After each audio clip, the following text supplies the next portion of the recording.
Bonjour, Delphine Derache, experte bon plan camping en ligne sur basando.fr. Aujourd'hui, je vais vous expliquer comment voyager sans se ruiner. Première étape, le choix des destinations.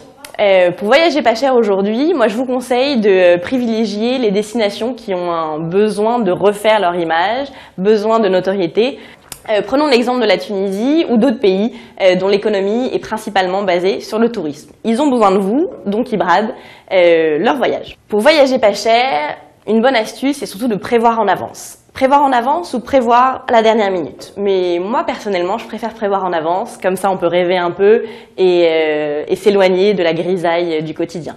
Donc, prévoir en avance, c'est-à-dire réserver longtemps avant votre départ votre moyen de locomotion, que ce soit un avion low cost ou par exemple des trains de nuit, car le train de nuit c'est un petit bon plan auquel on pense pas souvent, mais qui vous permet de voyager et d'arriver sur votre lieu de destination, que ce soit la montagne ou la mer, le matin et de profiter pleinement de vos vacances à petit prix. Une fois que vous avez réservé votre moyen de locomotion, la deuxième étape à faire est de réserver votre hôtel.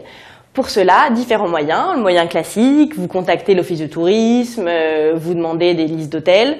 Souvent, les tarifs ne sont pas négociés, donc c'est sympa, ça vous donne des bonnes adresses, mais pour votre portefeuille, ça n'y fait rien. Selon moi, la meilleure façon pour se loger pas cher en vacances, c'est d'aller réserver sur les sites d'hôtels en ligne. Il y en a beaucoup sur Internet, vous trouverez ça très facilement en tapant sur un moteur de recherche « hôtel » plus la ville de votre destination. Avec les hôtels en ligne, ce qui est bien, c'est qu'on peut réserver longtemps à l'avance et annuler jusqu'à la dernière minute, car les frais hôteliers ne sont débités qu'à la dernière minute lorsque vous arrivez sur place. Lorsque vous effectuez la réservation, aucun frais n'est débité de votre carte bleue. Vous arrivez maintenant sur place et vous voulez profiter pleinement de vos vacances. Pour cela, il y a différents bons plans pour profiter de vos vacances à prix réduit. Tout d'abord, les guides touristiques qui proposent souvent des tarifs négociés sur des restos ou sur des sorties. Le point noir, c'est qu'on se retrouve très fréquemment avec beaucoup de Français.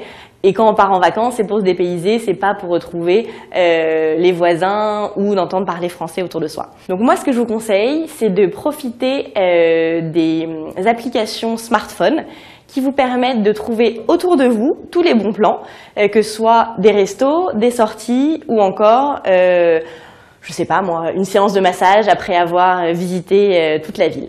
Il vous suffit d'appuyer sur le bouton, vous êtes géolocalisé, vous trouvez l'ensemble des bons plans qui vous entourent et vous n'avez plus qu'à cliquer, à acheter et profiter. Dernière astuce pour voyager pas cher, vous connaissez bien entendu tous les sites de vente privée mode. Aujourd'hui, les sites de vente privée se déclinent également en voyage. Donc, si vous voulez flasher sur un voyage pas cher, n'hésitez pas à vous balader sur les sites de vente privée voyage. Vous connaissez maintenant l'ensemble des astuces pour voyager pas cher, donc plus d'excuses pour rester chez soi. Voyagez, profitez!